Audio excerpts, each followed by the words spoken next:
रहीम नस्ताइन। आप जैसे आप सुबह से कवर कर रहे हैं, इस वक्त सीएम खैबर पख्तूनख्वा, हमारे एमपीएस, कैबिनेट, हमारे मेंबर्स यहाँ पे बैठे हुए हैं और एक अलामती धरने पे बैठे हुए हैं। हमारा कोई प्लान नहीं था आज धरने का। आप सबको इल्म होगा कि सीएम साहब जो हैं वो 8वीं दफ़ा आ रहे हैं। 8वीं दफ़ा उनका नाम भी लिस्ट में होता है। 8वीं दफ़ा वो इस्लामाबाद हाई कोर्ट के ऑर्डर्स भी उनके पास है। और हमने जेल हुकाम से, जब हम शुरू में आए तो हमने जेल हुकाम से ये बात भी की कि आप जाए, आप अंदर पैगाम दें कि जिन अरकान के आज, क्योंकि थर्सडे है और थर्सडे पे इमरान खान साहब जो हैं वो अपने पॉलिटिकल जो उनके दोस्त हैं या पार्टी के जो हमारे मेंबर्स हैं उनके मिलने का दिन होता है और मंगल के दिन फैमिलीज के मिलने का दिन होता है। तो सीएम साहब ने यहाँ पे जो तैनात पुलिस थी उनको कहा कि जी अंदर जाए, पैगाम दें कि जिन अरकान के नाम लिस्ट में हैं वो बाहर मौजूद हैं और वो इमरान खान साहब से मुलाकात चाहते हैं। तो उनको आगे जाने से रोक दिया गया। तब हमने कहा कि जी हमें कोई रिटर्न में दिया जाए और रिटर्न में कोई ब्लैक एंड वाइट में हमें दें कि हम यहाँ पे आए थे और आपने हमारी मुलाकात नहीं करवाई। उस पर भी इन्होंने टस से मस नहीं हुए और ना ही कोई जवाब दिया। इस वक्त सीएम खैबर पख्तूनख्वा, कैबिनेट के मेंबर्स, एमपीएस यहाँ पे मौजूद हैं। मैं एक चीज़ यहाँ पे रिकॉर्ड पे लाना चाहता हूँ कि यहाँ पे जो हमारे बैठने का मकसद था वो हम चीज़ें रिकॉर्ड पे लाना चाहते हैं। जैसे हमने चीफ जस्टिस को 3 दफ़ा खत लिखा, 3 दफ़ा कॉल की, 1 दफ़ा खत लिखा, सीएम पंजाब को खत लिखा गया, पीएम को कहा गया। तो हम ये सारी चीज़ें रिकॉर्ड पे लाना चाहते हैं और हमारे यहाँ आज बैठने का मकसद भी ये था कि ये चीज़ भी रिकॉर्ड पे आए कि जी हम आए थे मिलने। 8वीं दफ़ा 4:30 बजे मुलाकात का टाइम ख़त्म हुआ। उसके बाद भी हमने इंतज़ार किया। हम अंदर जेल के हुकाम से भी हमने बात की कि हमें अंदर सिर्फ खान साहब की जो है सेहत के बारे में दरियाफ्त करना चाहते हैं। और आपको ये भी पता होगा कि 27 अक्टूबर से लेके आज तक खान साहब से किसी की मुलाकात नहीं हुई, ना ही किसी वकला की, ना ही किसी पार्टी के मेंबर की, ना ही किसी रहनुमा की और ना ही उसकी फैमिली की। तो हमें सीरियस कंसर्न है उनके सेहत के बारे में। हम चाहते हैं कि हम इमरान खान साहब की सेहत के बारे में दरियाफ्त करें। हमने ये भी कहा कि जिन 7 अरकान के नाम है आज, उनमें से किसी को भी अंदर जाने दे, सीएम खैबर पख्तूनख्वा को अंदर जाने दे ताकि हम खान साहब की सेहत के बारे में दरियाफ्त करें। लेकिन हमें नहीं जाने दिया गया और हमारे कंसर्न अभी भी बरकरार है। आज हमारे यहाँ बैठने का मकसद, हम अपनी चीज़ें रिकॉर्ड पे लाना चाहते थे कि हम एक और ऑप्शन जो है यहाँ पे बैठने का ऑप्शन था, हमने वो भी यूटिलाइज कर लिया। हमने तमाम आईनी और कानूनी रास्ते इख्तियार कर लिए हैं। हमने चीफ जस्टिस से लेके पीएम से लेके सीएम तक और पंजाब हुकूमत तक और यहाँ पे बैठने इस्लामाबाद हाई कोर्ट, हमने हर रास्ता इख्तियार कर लिया जो हमारे पास कानूनी और आईनी रास्ता था। तो ये सारी चीज़ें ऑन रिकॉर्ड है और हम रिकॉर्ड पे लाना चाहते हैं। अब हम आवाम के पास जाएंगे। अब हम आवाम के पास जा रहे हैं।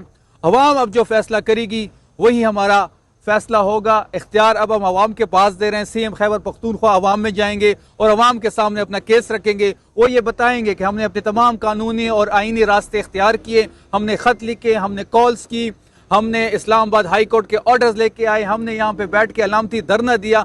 तो ये सारे ऑप्शन हमने यूटिलाइज कर लिए है। अब इंशाल्लाह हम आवाम के पास जा रहे हैं। धरना आपका कल तक जारी रहेगा?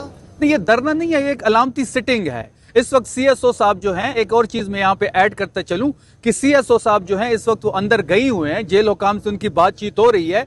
हम अभी भी चाहते हैं कि हमें मुलाकात करनी दी जाए। हम इमरान खान साहब की सेहत के बारे में बड़े कंसर्न है। हमें ये खबरें मिल रही हैं, इंटरनेशनल मीडिया इसको कवर कर रहा है कि उनकी सेहत के हवाले से, कल आप सब ने इसको कवर किया होगा। हम ये चाहते हैं कि हम अंदर जाएं, सीएम खैबर पख्तूनख्वा सोहेल आफरीदी साहब अंदर जाएं और सिर्फ उनकी सेहत दरियाफ्त करें। तो हम इसलिए इस वक्त बैठे हुए हैं। सीएसओ साहब अंदर गई हुए हैं, जेल हुकाम से बातचीत कर रहे हैं। जैसे ही वो बाहर आते हैं तो हम अगली वर्डिंग आपको देंगे। सर, आपने अवाम में जाने की बात की है, खैबर पख्तूनख्वा में एहतजाज करने का फैसला कराएंगे या इस्लामाबाद आने का, क्या इस हवाले से क्या लाया? देखिए, सोहेल आफरीदी साहब इस वक्त खैबर पख्तूनख्वा समेत पूरे पाकिस्तान में एक होप, एक उम्मीद लोगों को, पाकिस्तान तहरीक इंसाफ की लोगों को नजर आई है सोहेल आफरीदी साहब की शक्ल में। लोग उसकी इमरान खान का अक्स देख रहे हैं सोहेल आफरीदी साहब में। तो पाकिस्तान के कोने कोने से उनको इन्विटेशंस आ रही है। तो हम इंशाल्लाह अवाम में जा रहे हैं, हम खैबर पख्तूनख्वा के अवाम के पास जा रहे हैं और हम मज़ीद ऑप्शंस पे भी सोच रहे हैं। कह रहे हैं अवाम का पुरअमन एहतजाज होगा या साधनों वाला रास्ता? देखिए, तहरीक इंसाफ ने हमेशा पुरअमन एहतजाज किया है। हमारे एहतजाज को आप 2014 के धरने से लेके 26 नवंबर की रात तक कोई हम में से आप एक चीज बताए जो हमने खिलाफ वर्जी की हो। हमारे एहतजाज में तो कोई गमला नहीं टूटा। हाँ, अलबत्ता शेल हमने खाए हैं, रबड़ गोलियां हमने खाए हैं, गोलियां हमने खाई हैं, शहीद हमने दी हैं, 9 मई के बाद 9 मई को शहीद हमने दिए हैं, 26 नवंबर को दिए हैं, तो शहादत तो हमने दी है, हमने तो कोई गैर कानूनी गैर आईनी काम नहीं किया। एहतजाज जब भी होगा पुरअमन होगा। जान साहब ये बताइएगा, सोहेल अफरीदी साहब आए थे और अलामती धरना दिया था, उसके बाद भी सोहेल अफरीदी साहब ने कहा था कि हम आवाम के पास जा रहे हैं। उसके बाद जैसे कि एहतजाज वो जलसे किए गए, आवाम के पास गए, फिर दोबारा यही करेंगे, जलसे जुलूस करेंगे। देखिए बड़ी सिंपल सी बात है, बड़ी सिंपल सी बात है कि ये जो मौजूदा हुक्मरान हैं इनको अवाम की पल्स का नहीं पता। आपने विजुअल्स देखे होंगे कि जब सोहेल आफरीदी अवाम में निकलते हैं, चाहे वो पेशावर हो, चाहे वो खैबर पख्तूनख्वा का कोई दूसरा शहर हो, या रावलपिंडी हो, या इस्लामाबाद हो, तो लोगों के पल्स और लोगों की विजुअल्स आप देख रहे होंगे कि वो किस तरह सोहेल आफरीदी साहब को चाहते हैं और वो किस तरह तैयार है उनकी क़यादत में। तो अवाम की पल्स का इनको समझ जाना चाहिए। हमें उम्मीद है कि सोहेल आफरीदी साहब जब अवाम में जाएंगे तो अवामी समंदर अपने साथ लेके आएंगे। शफी जान साहब ये बताइएगा कि थोड़ा पस मंजर आपको याद दिलाना है कि जो हनीफ अब्बासी साहब हैं, कुछ दिन पहले उन्होंने फ्लोर ऑफ द हाउस कहा कि इमरान खान का एडवांस नमाज जनाजा पढ़ दिया जाए। फिर इख्तियार वली साहब ने जलसा आम में हरीपुर में कहा कि सोहेल अफरीदी तुम्हें नहीं छोड़ूंगा, इमरान खान तुम्हें नहीं छोड़ेंगे। उसके बाद फिर इंटरनेशनल मीडिया की तशवीशनाक खबरें आई हैं। ये क्या कोई टेस्टिंग की जा रही है, पब्लिक पल्स चेक किया जा रहा है? आपने जिन हजरात के नाम लिए हैं ये इर्रेलेवेंट है, ये सियासी बोने हैं।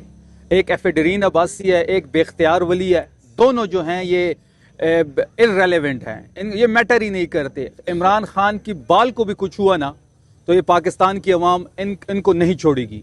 ये क्या नहीं छोड़ेंगे, अवाम नहीं छोड़ेगी। ये इनको जो ये गैर आईनी तरीके से जो आईनी ओहदों पे बराजमान हो गए हैं, इनको लग ये रहा है कि सारी चीज़ें हमने काबू कर ली हैं, तो ताकत का जो असल सरचश्मा है वो अवाम है। अगर इमरान खान साहब को खुदा न ख्वास्ता कुछ भी हुआ तो अवाम इनकी चमड़ी उधेड़ेंगी। शफीजान भाई, आप होने का इंतजार कर रहे हैं। मंशियात का जिक्र किया, सोहेल अफरीदी साहब के पास भी इल्जामात लगाए गए हैं कि वो उनके भी ताने बाने जो मंशियात फरोशों के साथ मिलते हैं, और वहाँ पर आपके इलाके में 12,000 एकड़। आप बलोचिस्तान का नाम भी ले साथ, हमारे इलाके का सिर्फ नाम ना ले। आप हिम्मत पैदा करें, आप हिम्मत पैदा करें। आप खैबर पख्तूनख्वा के साथ बलोचिस्तान का नाम भी लें। खैबर पख्तूनख्वा में कितने एकड़ पे वो बात कर रहे हैं? 12,000। बलोचिस्तान में कितने एकड़ है? इसके बारे में भी नहीं पता ना। जरा टेलीग्राफ की एक रिपोर्ट है, ओपीएम कैपिटल, 65,000 एकड़ की बात होती है उधर। उस पर भी आप जरा पढ़े ना। आप जिसको आपने भिजवाया और जो फरमाइशी सवाल आप कर रहे हैं, मुझे सब पता है, मुझे सब पता है। शफीजान भाई, हमेशा यही बोला जाता है तरीके इंसाफ की जानिब से कि खुदा न ख्वास्ता खान साहब को कुछ हो गया तो हम ये कर देंगे, वो कर देंगे। आज 24 दिन हो चुके हैं, खान साहब से किसी की कोई मुलाकात। देखिए अगले मंगल तन्हाई में रखा हुआ है, मतलब इंतजार कर रहे हैं या कुछ करना चाहिए? देखिए हम देखिए पहली बात यह है कि सीएम साहब ने कल जो हमारी दुआई तकरीब थी 26 नवंबर में, उसने बड़ा कैटेगोरिकली ऐलान किया है कि हम मंगल को तमाम पार्लियामेंटेरियंस आएंगे हाई कोर्ट के सामने, क्योंकि वहाँ पे खान साहब की तारीख नहीं लग रही उनकी केसों की। वहाँ के बाद हम अडयाला आएंगे। अब ये एज यूजुअल बिजनेस नहीं हो रहा। इस वक्त पॉलिटिकल कमेटी की मीटिंग हमारी जारी है, हमारे कुछ रहनुमा यहाँ पे आ रहे हैं, CSO साहब अंदर है, CM साहब बाहर बैठे हुए हैं। ये जो कोई आम बात नहीं है और ना ये आम बिजनेस है। आप देखेंगे आने वाले दिनों में तहरीक इंसाफ का जो रद्द अमल होगा वो बहुत सख्त होगा। मैं इनको बता रहा हूँ कि आप एक्शन ले रहे हो, हमारा रद्द अमल बहुत सख्त होगा। वो तो थैंक यू।